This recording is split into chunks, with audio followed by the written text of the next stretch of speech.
Last night, guys, I sit in my house, man. Moved to tears watching the Olympics. Every 2 years is one of my favorite moments.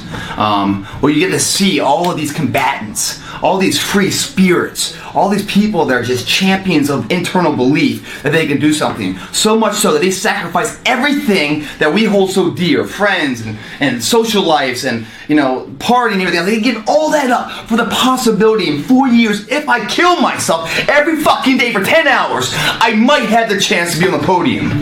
And the ones that are on the podium, there's thousands that have given just as much work, but they aren't. An injury the week before, or a tenth of a second too short, they aren't there.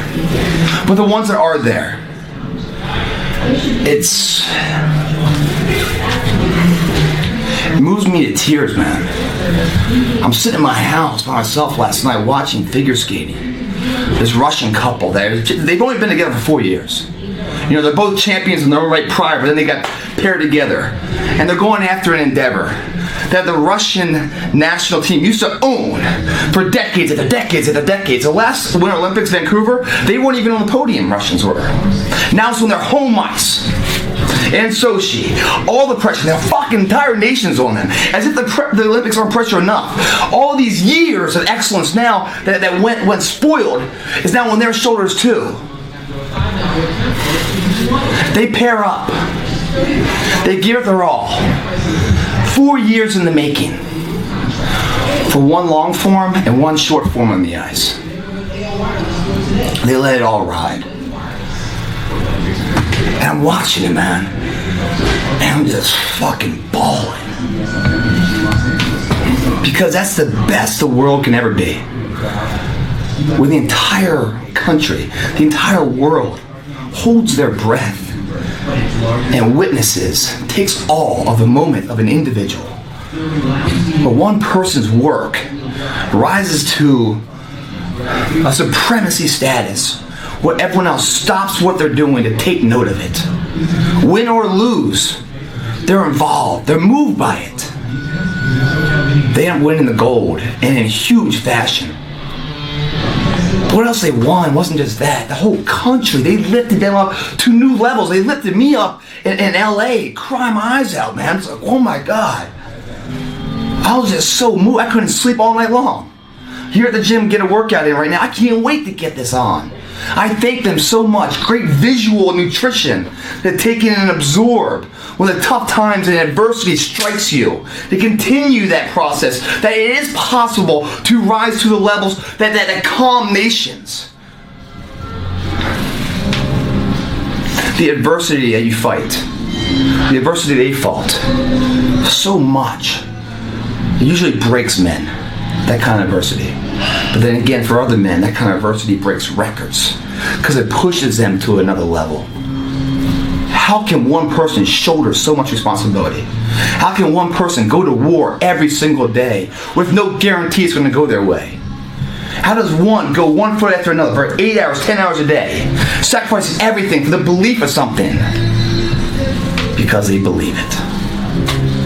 And it doesn't matter if they win or lose. It's just the fact that they're committed to try. And they continue to try and continue to try. Never failing to try. That's the difference, man. And those are the people that are talking about, doing great things. Imagine when you were a kid, guys. When you were a kid, you had that supremacy mindset too. Close your eyes. Go back to when you were a kid. Or close your eyes right now. Are you the kid hero right now? The kid inside of you, 20 years ago, 30 years ago, whatever age you are, when you were a kid, big dreams, big aspirations, anything's possible, every window's wide open to you. Have you let that shut? Or do you still believe it? If you now as an adult turn back to the kid at 8 years old, the same person, is that kid proud of you? Is that kid saying, that's who I want to be? If not, open your eyes and fix the motherfucker. Last night, I was witness to just how powerful an individual's drive and belief can be. Supremacy, the dictionary says, a superior state overriding current authority, power, or status in the walk of life you're in. That's a third-party subjective nature, third-party agreement that this person is superior to others. In order for that third party to say an individual is superior, the individual must believe in the first person narrative that they are superior before anyone else buys the fact that they are superior. A belief must be so strong for a third party to buy that bitch. The superior mindset, the supremacy that they established, the gold medal that's on their neck is not made of some alloy. It's made of guts, sweat, and dedication. You know, most trophies in life, guys, they sit there, and what happens is that they tarnish. They collect dust. It's not the trophy that matters. It's the individual character and the will and the belief, the memory of when we did it right that shines forever. Superiority. Supremacy. You guys have heard of this, the second wind mentality of life. You got the second wind. Well, the problem is, most people, when they go on a run, they never exhaust their first win. They never go to the extreme, to the level of fatigue, where the first win expires, where they realize there's even a second win to begin with. They sit there and make excuses here and excuses there. There is no excuse for not being the hardest worker. Yeah, someone might be bigger, stronger, faster, quicker, younger, whatever else, but there is no excuse to not be the hardest fucking worker there.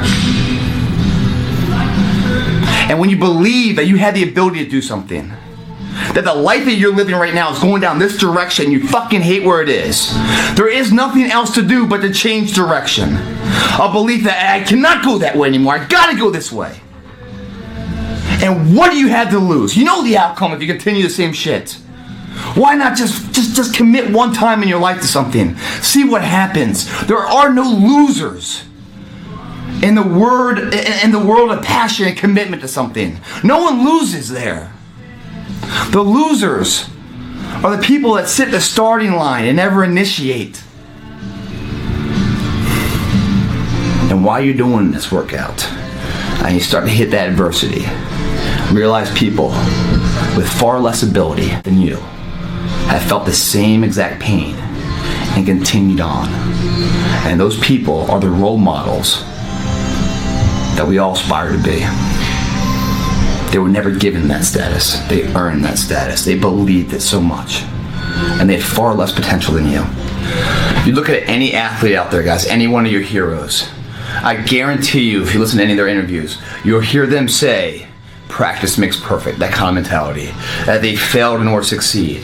Every single one of them says, even people like Hank Aaron says, like, you know, in the worst parts of my life, in the batting slumps and stuff in baseball, or in my social life, or my outside the field, or on the field, whenever I was in trouble, all I did was just keep swinging, keep swinging, keep swinging. My dad always said, just keep throwing shit against the wall, something eventually sticks. It's the belief that supremacy exists. There's so many examples in the Olympics, and every day we see the common man with the odds against them overcoming what people thought could never happen. And probably he didn't even think it.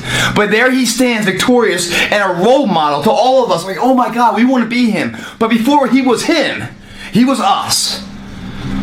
What got him there was an undying belief.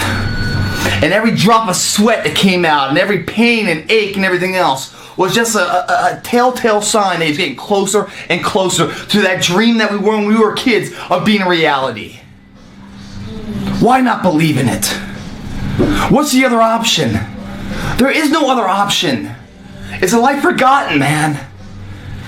In the acting world, if I go to the audition, I have a fucking chance of getting a part. If I don't go to the audition, I'm out of the game. I know the outcome. Nothing. Show up. Even if you get knocked on your ass, show up. At least you have a possibility. You have a chance. You have a voice of doing something with your fucking life. Believe that supremacy exists. Believe it within you. Because every motherfucker that had ever achieved it had to believe it when everyone else said it wasn't possible. They said it fucking was. And there they stand. Boom, did it, bitch. Your turn. Today we're going to start it, man. And every day forward we're going to start it. And continue it. Every day we're going to pay our day's dues in the gym. Today we're going to do a shorter one. Supremacy style. Shoulder supremacy is what this is. It's 7 exercises, superset it. It's a mass build, guys. I'll get into each one as we go into this. All you have to do is apply the hard work. I'll supply the direction. And at the end of this, your body will be exhausted. Your shoulders will be fucking on fire. You can't even pick your shoulder up. But your eyes will be so alive and so full, seeing in everything. It won't be a tunnel vision anymore. You'll see the peripheral. You'll see everything as a possibility, like when you were a kid. You're not going to close any more windows. This day it changes. Every day forward is a better day.